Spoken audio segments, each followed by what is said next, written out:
Gli insegnanti per l'uguaglianza di genere è il tema celebrativo della Giornata Mondiale degli Insegnanti che ricorre oggi e che da 17 anni celebra l'anniversario della firma della raccomandazione UNESCO-OIL del 1966 sulla condizione del personale docente, un'opportunità per esaltare il ruolo cruciale degli insegnanti nel fornire un'istruzione di qualità a tutti i livelli scolastici.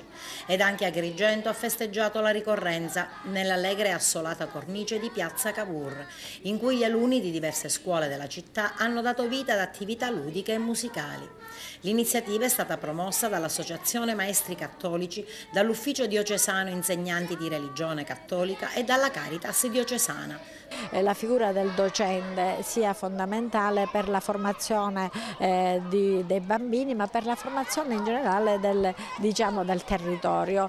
Difatti si pongono non solo con la loro competenza e qualificata professionalità, ma si pongono anche come modello di comportamenti, come modello di trasmissione di valori fondamentali per una società migliore.